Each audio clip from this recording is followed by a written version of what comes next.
Webinar with VisaNation. I'm Senior Counsel Attorney here, Sang Kim. I'm joined by Managing Attorney Shilpa Malik, as well as Associate Attorney Lindsay Stiff. We are your legal team as far as all your immigration-related questions. Specifically, today's webinar is going to focus on the H-1B cap lottery for this year. A lot of news was dropped last week by USCIS. We are still digesting it, and more updates will be forthcoming. But we want to give this an opportunity to our existing clients to have a forum where they can ask specific questions based on the pre-existing relationship with VisaNation. I am currently sharing a screen from our website. That will be kind of what we'll be visually showing. You're more than welcome to go to the website itself and look along on your laptop or desktop if you choose during or after the call. The chat is live, so please feel free to list your questions. Do understand that this is a forum where there are other attendees, so please be mindful of sharing information that you do not want to be shared with outside parties. But we welcome general questions as far as expectations for this year for the H-1B lottery and any of your other immigration and employment sponsor based needs. I'm going to pause here for a second, and Shilpa, did you want to add anything before we begin? Thanks, Sang. I really appreciate that. Welcome, everyone. It is a pleasure to have this opportunity to discuss this year's H-1B cap registration process with you. There are some big changes coming for this year's cap registration. The only thing that's not changing is the $10 registration fee that's payable to the U.S. Department of Homeland Security for each registration, but that will go up in 2025. And that will increase to $215. That being said, you will see significant increases in filing fees depending on the size of the company, as the filing fee change is taking effect on April 1st, and we can only file H-1B applications that are selected in the lottery after the March 31st. So the first day will be April 1st. So USC has made sure that all H-1B filings for this year that fall under the cap do pay the new fee. More on that in a little bit. I'll take this opportunity to also introduce our Associate Attorney, Lindsay Stiff, who'll cover some issues relating to potential issues that lead to RFEs and how they can possibly be avoided. But for now, I'll pass it back on to Sang so he can share more information with you. Thank you. Thank you, Shilpa, and looking forward to hearing more from you and Lindsay. I'm going to go ahead and, for now, remove you off stage. I'll focus on myself, and then I'm going to explain the big change for this year regarding the lottery. Now, this is more of a logistics change. It won't be very impactful to most of you who are sponsoring an employee. Just to understand that in previous lottery selection years, again, just to remind again, the H-1B cap lottery is conducted every year. It is an opportunity for employers to sponsor an employee who has never been in H-1B status before.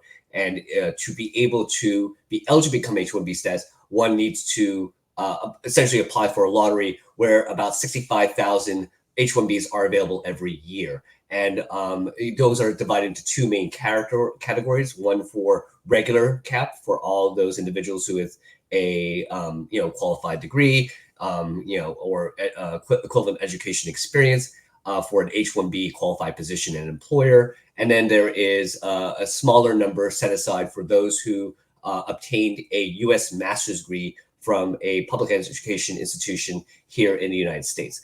In previous years, a hypothetical H-1B employee could apply for more than one lottery selection if they had more than one job opportunity. For instance, if they were looking to look at 2 or 3 job offers from different companies for similar positions, each of those companies could file a lottery registration on behalf of that employee. So in a sense, some employees were able to apply for more than one lottery, improving their chances. However, last year, there were some significant issues with fraud and misrepresentation that USCIS had audited and determined that there were some bad actors, in their opinion. and thus they have changed the selection process to be beneficiary centric. In other words, every person gets one and only one opportunity to be in the lottery. This is, for the most part, been greeted with positivity. It's a kind of an equalizing event.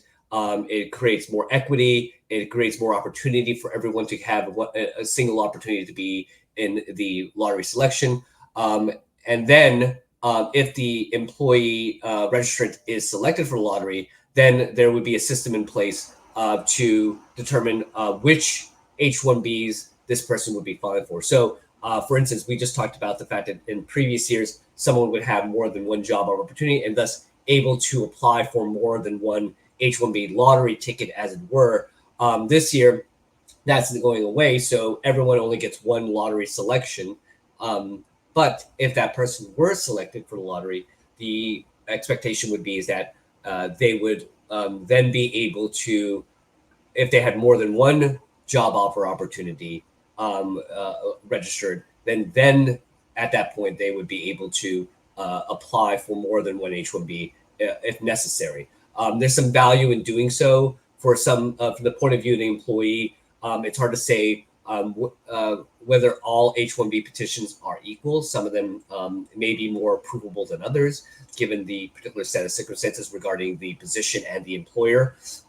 But for the most part, that is the major change that is occurring this year as opposed to previous years. The way they will control this is to make sure that the registration process is tied to a passport or travel document for the beneficiary. So this is more for anyone who is on the call who is an actual employee, but for the employer, this really doesn't impact you, only insofar as to understand that what USCIS's intent is behind the lottery this year, and to ensure that, to the best to your knowledge, that you are only applying for one H-1B petition for your employee, with the understanding that that employee will only have one opportunity for the lottery selection. I just want to remind again that if you have any questions, you're more than welcome to enter them in chat. Right now, it's oh, hold on a second. Yeah. So I am going to go off stage for a minute, return and reintroduce Shilpa, who will talk about some of the other logistic changes involved with the lottery this year. Thank you, Sang. I appreciate that. Hello again, everyone. So I'll focus, Sang's already covered the beneficiary-centric process. I just want to add that in a way, it's actually a good thing because the number of registrations will then be less, or the number of registrations that are submitted to the lottery will be less. So there's possibly a higher chance for a beneficiary to get selected in the lottery, thereby giving the company the opportunity to submit the H-1B petition for them. So earlier it used to be 1 in a 10 chance, perhaps until last year, but this year there's a likelihood of 1 in 5 or 1 in 4 selection, which obviously increases their chances of being selected in the lottery.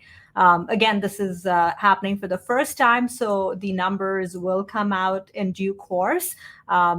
So I'll just go with some dates at this point in time. I do want you all to be aware that there are organizational accounts that need to be created for each employer. Now, we will share information with all of our existing clients on how these organizational accounts need to be created. Some of you already have registered accounts from last year or previous years. They will automatically convert to an organizational account. There's just more features in that account that helps you interact with the attorney or the legal representative and streamlines the process.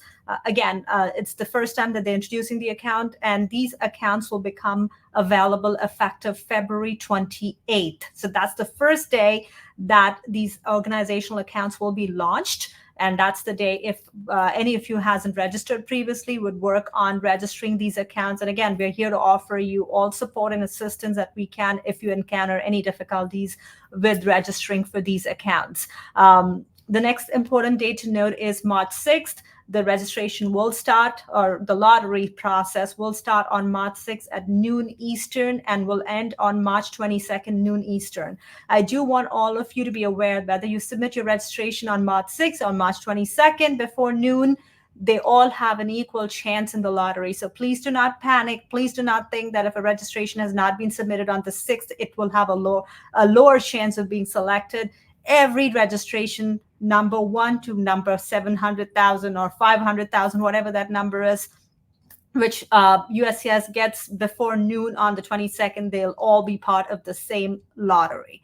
The other important thing to note is that once the registration period closes, USCIS will conduct their random computer-generated lottery within a week. So typically, we start hearing from USCIS around the 26th or the 27th of March.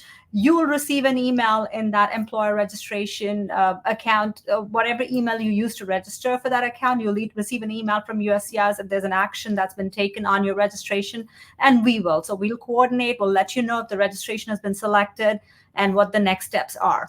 If the registration has been selected in the lottery, we have 90 days from April 1 until June 30th to submit a complete H-1B petition on behalf of the employee to USCIS. This year, USCIS is also allowing for online H-1B filings instead of a paper-based filing. So they're giving us an opportunity to upload a full H-1B petition package in the employer's account. More details will be forthcoming, but you can submit H-1B applications online effective April 1 this year. Earlier, it was only strictly paper-based. One other thing that I do want to add, which will be of great interest, is the increase in the filing fees. Now, all employers with more than 26 employees will be paying a higher fee. It's $780 for the I-129 alone instead of the $460 that you were paying previously. For employers with more than 26 employees, you always have the ACWI fee, which is $1,500 plus $500 towards a fraud prevention fee. In addition to that, USCIS has announced what's called an asylum program fee to fund their asylum program. And please don't ask me why they're tacking it on to the employers, but that's something now all employers in the US who are filing for green cards or for H-1Bs or any other work visas through these forms will have to pay. It's $600 for employers with more than 26 employees and $300 for employers with less than 26 full-time employees. And it's $0 for nonprofit organizations. So these are your numbers for this year. Again, we'll be sharing more details in writing as we get closer and as the registrations get selected in the lottery for any of your cases. But these are the important dates to remember. You have most of this information in the emails that we've sent to you previously. But if you have any questions, please feel free to email them to any of us or reach out to us and we'll be happy to address them. With this, I will pass on the baton to Lindsay, who can talk to you more about what USCIS is looking in terms of an actual H-1B filing. Yeah, in terms of an H-1B filing, a lot of RFEs get issued for specialty occupations. So they are looking for a job that fits the description, an employee that is applying that fits the description, that it pays more than $60,000 a year.